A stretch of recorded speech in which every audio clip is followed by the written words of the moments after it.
Hello mga sangkay! Welcome back to my channel. Ito po mula yung sangkay na si Sangkay Lons muling nagbabalik. Kumusta? Kumusta kayong lahat? Sana nasa maayos na kalagay ng lahat. Mapa dito sa Pilipinas or sa mga nasa ibang bansa, dobling ingat tayo. No? So mega love shoutout sa inyong lahat. Sa Team Sangkay Original, Team Sangkay Sponsors, Team Kalingap, Kuya Val at Edna Kalingap Rob. Sa lahat ng aking mga followers, supporters, and subscribers. Sa mga lolos, lolas, FWs, and PWDs. Mega love shoutout sa inyong lahat, and of course, I love you all. Ayan. Kumusta kayong lahat mga sangkay? Mega love shoutout also kay Roel and Rachel sa Team Rochelle Community, sa kanilang mga followers, sa Team Kalingap, buong Team Kalingap, Kalingap Partners, sa Kalingap Watchers ng aking grupo, stay put lang kayo dyan. And of course, sa aking mga sponsors, kay Tita Bing, Horbin TV Vlog, ang kanyang YouTube channel, ang tita kong Vayot, si Tita Mina Haramillo, si Mamita ng San Diego, California. Mega love shoutout sa inyong lahat. So, ngayong araw na ito mga sangkay, pag-usapan natin. Siguro nabasa nyo dyan sa aking title at saka sa aking thumbnail na si Daddy Donut ay nagpaalam po sa Kalingap, no?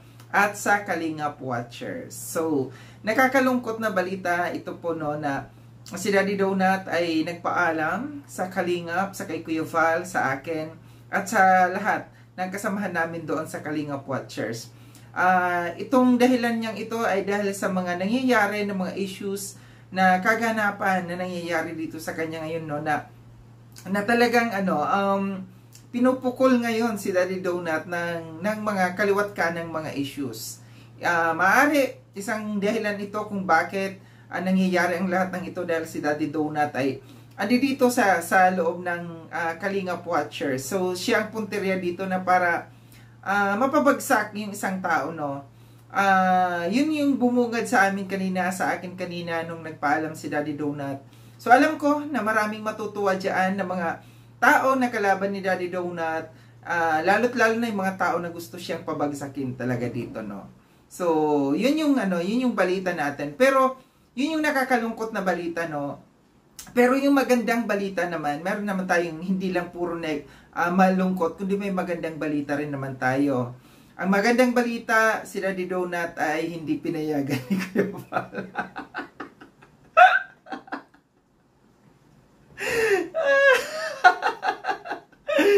Kala nyo, lungkot na talaga, no? So, yun nga po, no, kahit ako mismo, nung nagpaalam sa akin si Daddy Donut, hindi ko siya pinayagan na wag siyang basta-basta naaalis kung siya ay maapektuhan, magpapa-apekto dyan sa mga issues, which is, yung issues na yan, matagal naman na yung mga issues na yan na inilalabas nila. So, strategy po nila yan, no, na para yung isang tao panghinaan, no, ng loob. So, yun po, hindi pinayagan. Nag-usap-usap kami dun sa GC kanina ni na Kuya Val na hindi pinayagan ni Kuya Val si Daddy Donut na umalis. Walang pwedeng may umalis. Ganon si Kuya Val. Mahal ni Kuya Val yung mga tao. Walang pwedeng itapon si Kuya Val, no. Wala siyang pinapaalis. Dahil ito yung kung mayroon man may karapatan na magpaalis dito sa Kalingap, si Kuya Val lamang po yun, no. So, hindi pinayagan si Kuya Val, si Daddy Donut na umalis sa Kalingap at saka sa Kalingap Watchers, still, nandito pa rin si Daddy Donut. Disappointed ang mga tao siguro. Giggle pa more.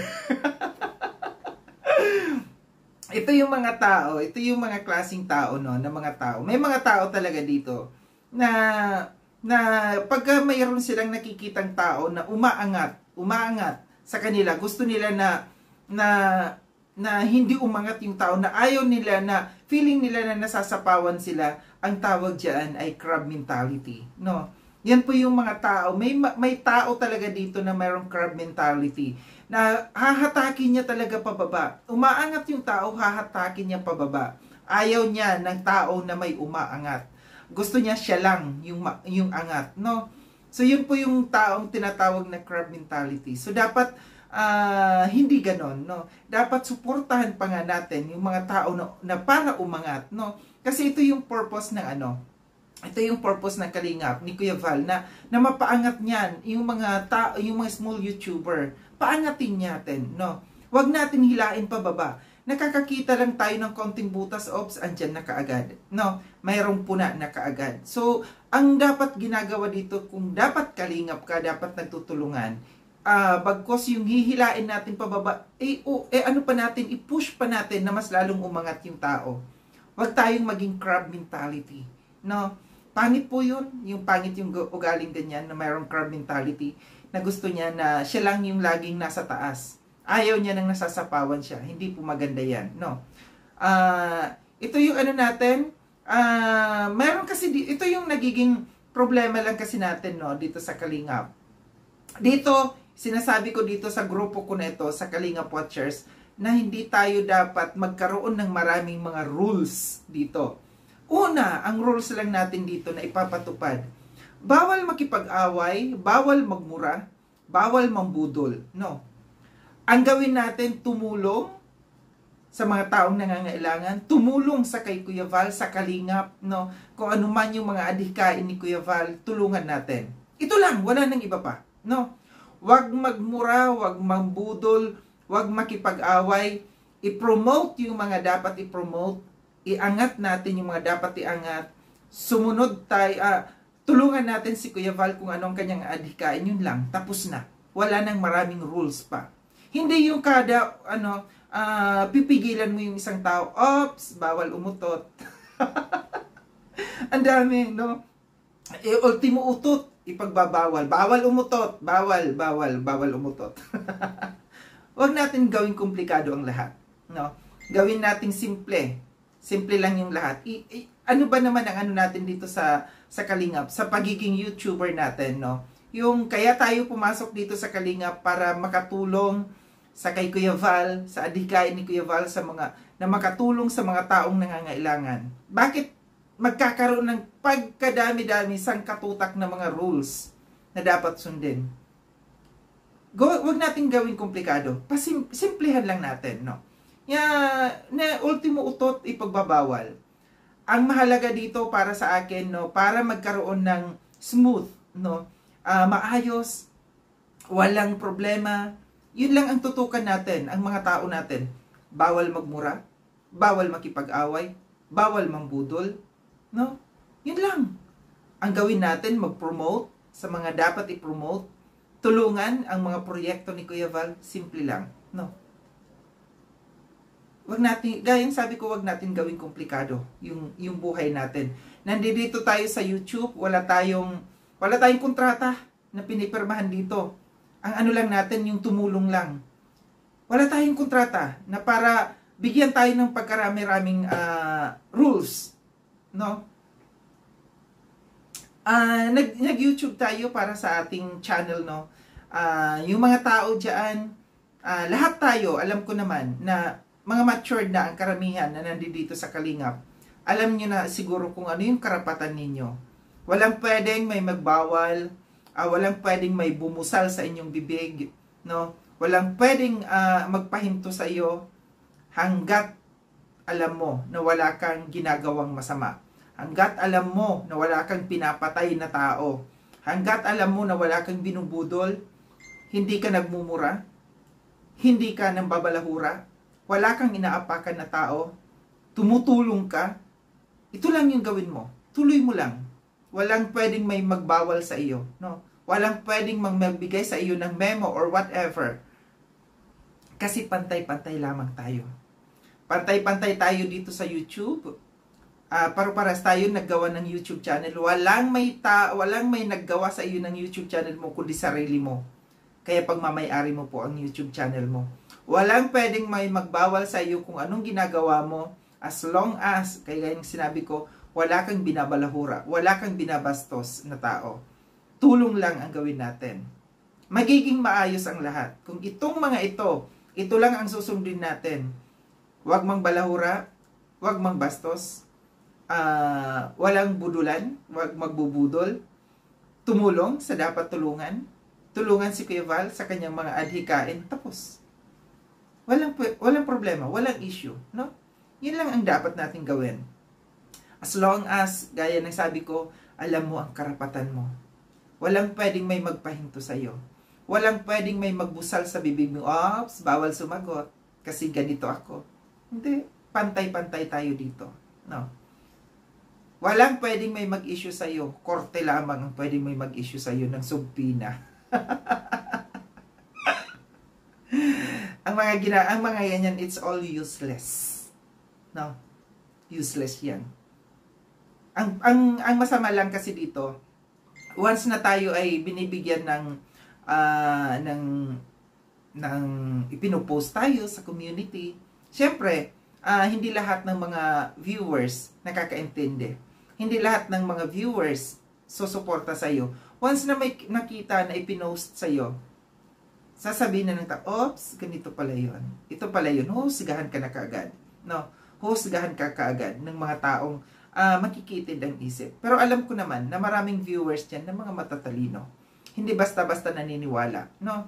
Hanggat walang maayos na proseso na nangyayari, huwag tayo basta-basta maniwala.